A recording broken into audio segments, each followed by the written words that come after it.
Ignore the concerns about over-relying on foreign labor, especially if it means sidelining our local labor force. But at the same time, we can't let growth opportunities slip by just because the skills aren't readily available here at home. How do we tackle this issue? Well, we have that to ponder. Curlin is standing by with the evening news. Stay with us for news at 7.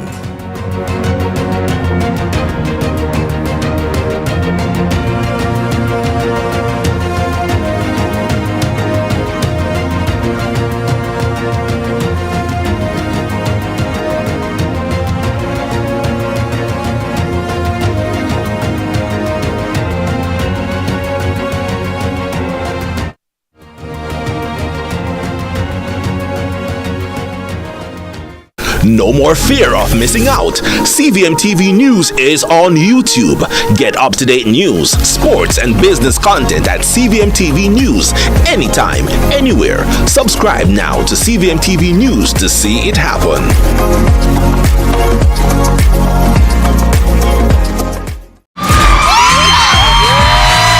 Y'all gonna have to get some fans. Join the fans of Family Feud. Brought to you by We Are the Caring Store, waiting to serve you. It's time to experience independent living. Visit us today.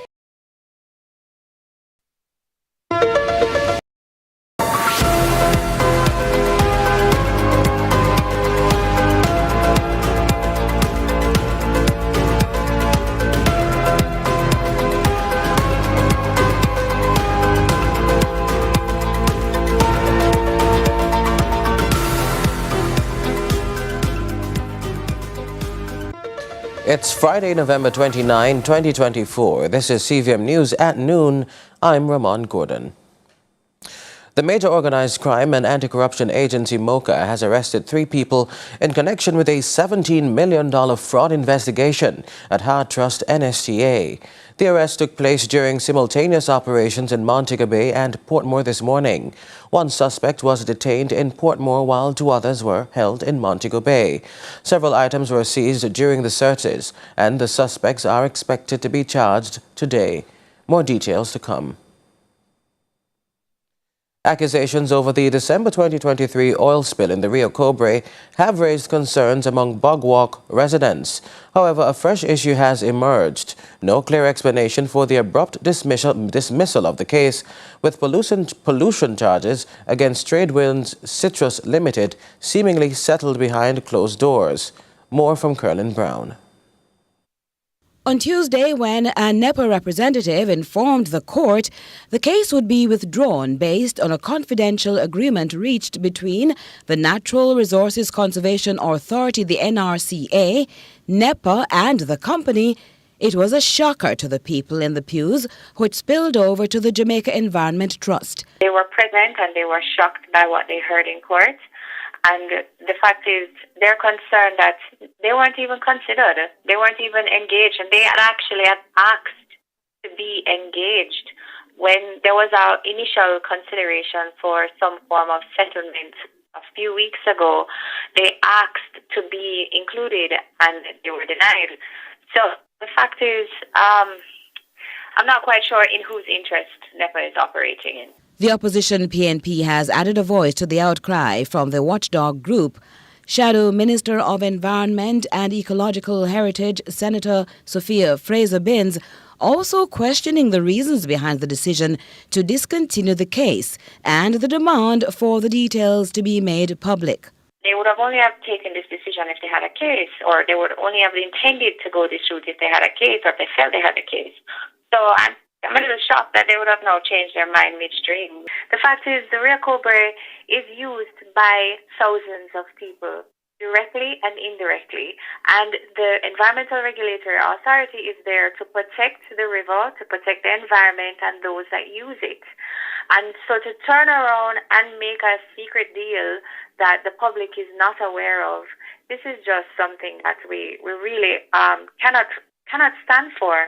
And so this lack of transparency, it really erodes public trust, and it sends a message that polluters can negotiate their way out of accountability. Up to late afternoon, NEPA's public education manager said meetings with its legal team were still ongoing to finalize a response on the matter. Curlin Brown, CVM News. And the government has officially launched its 2023-2024 National Farm Road and Rehabilitation Program. Agriculture Minister Floyd Green announced that the $870 million project is already underway. Already we have identified 61 farm roads that are to be done under this program. That is, plus we are going to do an additional 20 farm roads that were damaged in Hurricane Beryl and Tropical Storm Raphael. So we will be doing over 80 farm roads under the program this year. So of the 61 roads that we're going to do this year, we have already completed 21 of those 61 roads. Those roads have already been done. And we've already contracted to do, that means contract signed and we're waiting for the contractors now to start that work. We've already contracted to do 46 of the 61. So we are way more than half of our journey for this year under the Farm Road program. Still on roads, the National Works Agency has completed major rehabilitation on West End Road in Negril. The $19 million project included upgrades to the drainage network, with additional work underway to patch damaged roads by Hurricane Beryl. The National Works Agency has recently completed the rehabilitation of a section of the West End roadway in the vicinity of the Meard property. We conducted the resurfacing of this particular stretch, and we have also upgraded sections of the drainage network in the area. This area was severely scoured following successive storm events and was a challenge to navigate. So we have undertaken significant works along this stretch of roadway. The project was valued at approximately $19 million. And it's just one of the initiatives that the National Works Agency has undertaken along the West End roadway. We are also undertaking patching works along other sections of the corridor. So in all, we have 3 projects which have targeted this section of the West End roadway. We included the rock revetment works, as well as the recent rehabilitation works and our continued patching of this and other sections of the corridors across the parish under the post-burial patching program. CEO of the National Parenting Support Commission, Dr. Kesia Carr, says there's a significant knowledge gap among Jamaican parents. Speaking on Lead Story last evening, Carr called for institutions across the society to do more to support and build the capacity of parents. Many industries are reporting labor shortages. We apologize for that incorrect insert. Moving on now, the Voice Box Performing Arts Group is spreading holiday cheer with their show or Christmas Wish, set for December 15 at the Carl Hendrickson Auditorium in Kingston. Founder Tessan Chin Crook shared details about this year's production during an interview on Sunrise. We have an amazing show for you. It's called Our Christmas Wish. That's our theme. And the children are working really hard to bring to you a really fun show that is filled with many different facets of music, sounds, carols, songs, anything that kind of encompasses the meaning of what our Christmas wish is. It's going to be at the JC Auditorium. I said that wrong. It's another name. There's a person's name in there. Yeah, JC Auditorium on the 15th of December.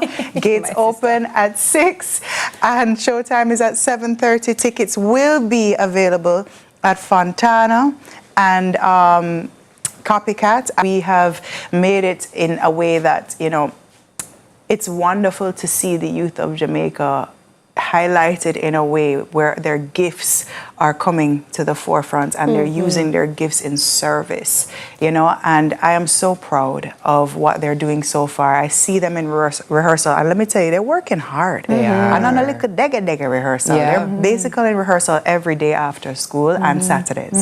So they have sacrificed a lot and put a lot into their craft, and I'm so proud that they're learning that from now, that there's a discipline that comes with doing what we do.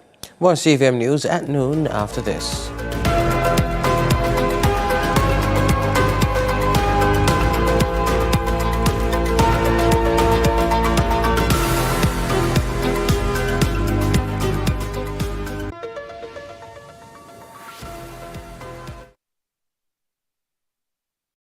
Stop buying expensive toner cartridges. Global Ink is now selling new factory direct generic toners. Remove factory seals, install and print. Engineered to work first time, every time. Certified for use in HP and Brother printers. Worry-free, affordable printing for your peace of mind. Money saved is money earned. We deliver island-wide. 754-7444 or 1-888-NEED INK. Never run out of toner again. Global Ink. AnyBet is Jamaica's premier company for in-person or online betting in Jamaica, with more than 40 locations nationwide. Enjoy more games, more bets, and more winnings at anybet.com, with access to the widest range of products to place your bets, including football, cricket, dog racing, and a host of exciting instant games that offer some of the best odds available. Chances are there's an AnyBet location near you. Must be 18 years and older. AnyBet, your best bet. SuperMed Family of Pharmacies, your trusted partner in health and wellness for over 30 years, with 8 convenient pharmacies across Eastern Jamaica. SuperMed Mall Pharmacy, SuperMed New Kingston, SuperMed Pepine, SuperMed Port Antonio Pharmacies 1 and 2, Claire's St. Mary, Lloyd's St. Thomas, and a convenient drive-through at our Hughenden location where you can get your medication without leaving your car. We're dedicated to providing you with the highest level of care. Experience the difference with SuperMed Family of Pharmacies. Super happy, super healthy. And you go down and have a good day. Blessing. SuperMed.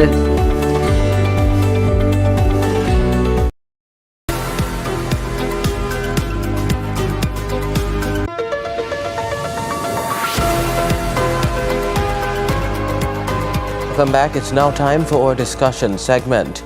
As we mark World for the Elimination of Violence Against Women, we now enter the 16 days of activism against gender-based violence, a critical time to confront this global issue. Joining us to discuss the challenges women face in this fight is Joy Crawford, co-founder and executive director of Eve for Life, a leading women support group in Jamaica. Ms. Crawford, thank you for joining us. Thank you so much, Ramon, for having me and for giving audience and voice at this critical point in our movement. Sure. Now, Ms. Crawford, Eve for Life has been a key player in supporting women who have experienced gender-based violence. Can you tell us about the organization's work and the impact it has had so far locally? Okay, thank you so much. So Eve for Life, we are 16 years in Jamaica, and we work to preserve and to protect and to advance the reproductive health and rights of young women in our country, and by extension, their families and their children. We also play a great focus to understand and to respond to the link of sexual violence, especially childhood sexual violence, and the impact of increased HIV prevalence in young women. So if, just to tell a story, if we have a lot of young women who are infected with HIV during their pregnancy and they weren't born with HIV, it means that they would have been getting HIV through sex. Our population primarily are young women under 18 up to about 25, and a lot of them would have had their children as teen mothers. And at that time, they would have received a HIV positive diagnosis. Therefore, we know that in Jamaica, and we know the myths that sexual violence and forced sex for young girls are resulting in STIs.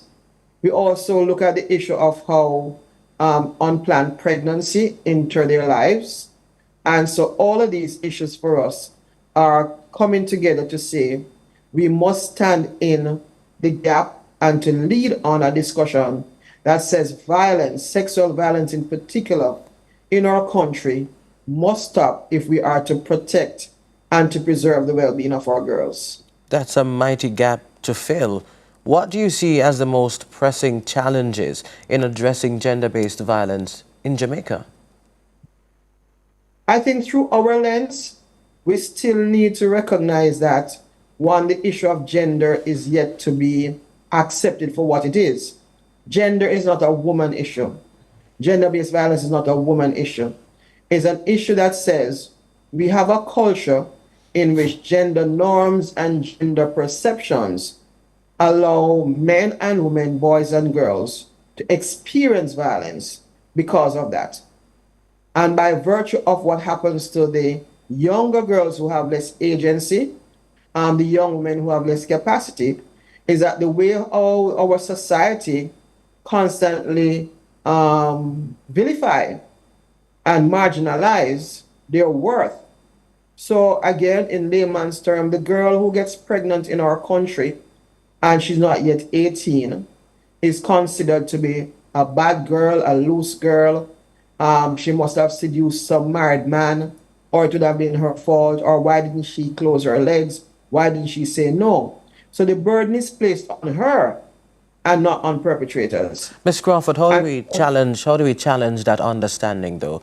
Because as you've acknowledged, it's a cultural experience, this belief that the burden of sexual assault should be held primarily by the victim. So how do we go about changing conversations about sexual assault to have them be more sensitive, one, and more respectful of the persons involved? Well, I'm excited by the fact that it's cultural, because culture change, and therefore we can shift. I don't think that we can just say that we have a culture of something and leave it at that. Awareness, community awareness. We have to have more programs on the ground that is addressing households, communities, small groups, taking the message where people are at, going to the bars, to the shops, to the sporting events where men and women gather and maybe engaging in role playing. Parenting is a big part of it. How do we help people to understand not to gender train their children, moving away from the fact that if you have you're pregnant and you are expecting a boy, I can't show up with a pink blanket. Just how all of these things that we have assigned to are creating all these boxes that we have created. So it has to be awareness, but awareness that goes beyond just a tagline.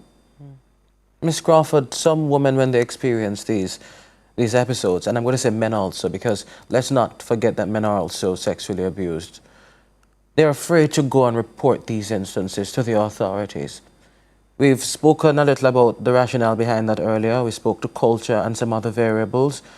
But how can we convince survivors to tell their story? Sorry for the sigh, but the truth is we can't convince. First of all, there is no law, there is no core principle that says survivors have to report. Correct. It's their choice. What I think we need to do is to, again, one, create more safe spaces, but not just safe spaces, but safe spaces that make sense. So for example, if we're going to provide shelter for a woman who wants to come out of the abuse, to move out from it, the shelter service must last more than a month or two. These are the support that is required cannot be short-term. If we're going to provide legal support, legal counseling, again, it cannot just be court-centered. It has to be more holistic. We have to have spaces where the woman can go with her children. And again, like I say, it cannot be short-term. We have issues around witness protection, for example. How is it working, and how is it working for women who are going to be testifying in cases where the abusers are extremely violent and our charges might be placed of murder in some families, that kind of stuff. So we have to do better for a woman to know that I am safe if I come forward. Ms. Crawford, during these 16 days of activism, How can individuals, even men, play a role in advocating for violence against women? I think the biggest thing that I would like to see is that we have a conversation that is not competing. As an organization, E for Life, somebody's always going to ask me about Adam for Life. And one equal the other. We know what the data says. Women are at greater risk. We can't argue with it. For every one man, there are 3 women. So I think every time we decide to discuss about women's health, women's well-being, we are now caught up in this battle. Why are we doing that? And why, we have to stop that, because the fact is women in our country have less agency when it comes to protecting themselves against domestic abuse and violence. So that's one thing I'd like, a fair, honest conversation that we can see the issues that are impacting women and girls fairly without having to feel as though, again, we have to justify why we're having this conversation. That will go a far way. That way we'll be able to now truly pull apart and look at what the nuances are. Also recognize that what equity looks like. Equity simply means that there are some things that women and girls will need to make them be equally benefiting from the protection, equally benefiting from safety in a household, equally benefiting from social services, that they don't have to always be fighting for it. Ms. Crawford, finally, what message would you like to send to women who may be suffering in silence and feel they have nowhere to turn?